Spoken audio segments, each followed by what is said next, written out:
पूरा का पूरा बंगाल जो है सुलग रहा है और सुलगने का सबसे बड़ा कारण है तृणमूल कांग्रेस की हार, भारतीय जनता पार्टी की जीत। और इसी हार जीत के बीच एक बड़ा खेल हो रहा है। बड़ा खेल क्या हो रहा है कि लोगों को मारा जा रहा है और इसी के शिकार हुए शुभेंदु अधिकारी के पीए चंद्रनाथ रथ। बीती रात लगभग 10:30 बजे का वक्त था जब चंद्रनाथ रथ की गाड़ी को रोककर हमलावरों ने गोलियां बरसाई और उन्हें मौत के घाट उतार दिया। इस वारदात के बाद पूरे बंगाल में सवाल उठ रहे हैं। लोग पूछ रहे हैं कि क्या इसी के लिए चुनाव कराया गया था? ऐसी हत्याओं को अंजाम देने के लिए अपराधियों को खुली छूट मिली हुई है क्या? सवाल सिस्टम पर हो रहा है, सवाल प्रशासन से हो रहा है और इस बीच आरोप प्रत्यारोप का दौर भी जारी है। भारतीय जनता पार्टी इन सब के पीछे, बड़ी साजिश के पीछे टीएमसी को कसूरवार मान रही है, उन पर आरोप मढ़ रही है और टीएमसी इसके पीछे माहौल बिगाड़ने की साजिश बता रही है और सीबीआई जांच की मांग भी कर रही है।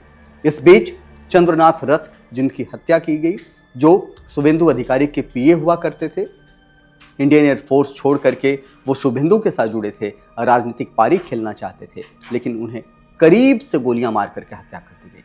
अब जो है उनका पोस्टमार्टम रिपोर्ट सामने आया है और इस postmortem report, initial postmortem report है, ये मैं आपको बता दूं कि इनिशियल पोस्टमार्टम रिपोर्ट है और इस इनिशियल पोस्टमार्टम रिपोर्ट में जो बातें सामने आई है उसके मुताबिक उन्हें बेहद करीब से गोलियां मारी गई हैं और 2 गोली तो ऐसी थी जो उनके सीने को चीर करके बाहर निकल गई।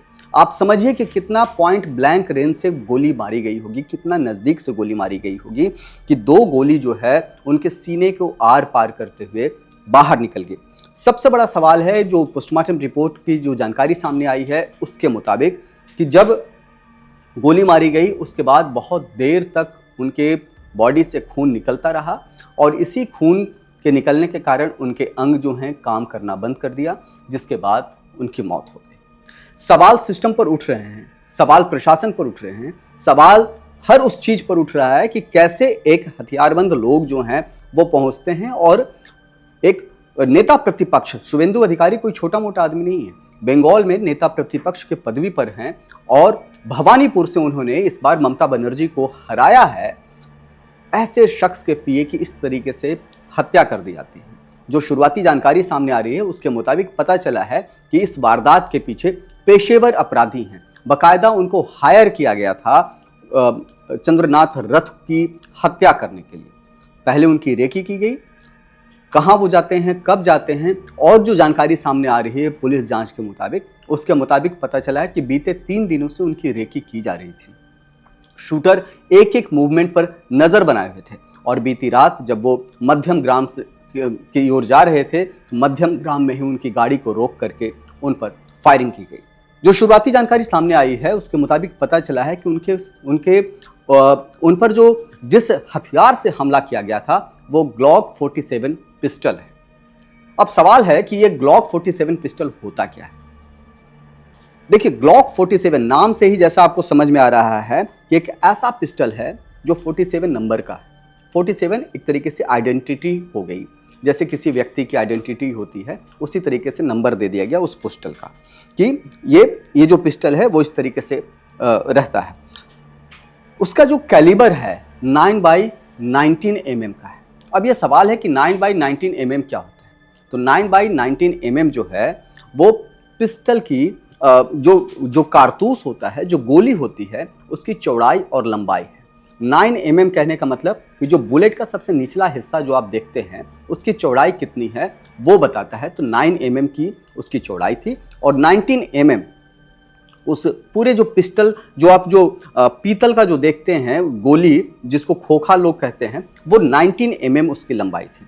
जितनी ज़्यादा लंबाई होगी उतना हार्ड जो है वो शरीर पर वॉर करता है और यही वजह है कि जब ग्लॉक 47 पिस्टल का इस्तेमाल किया गया तो शुभेंदु अधिकारी के पीए को बचाया नहीं जा सका।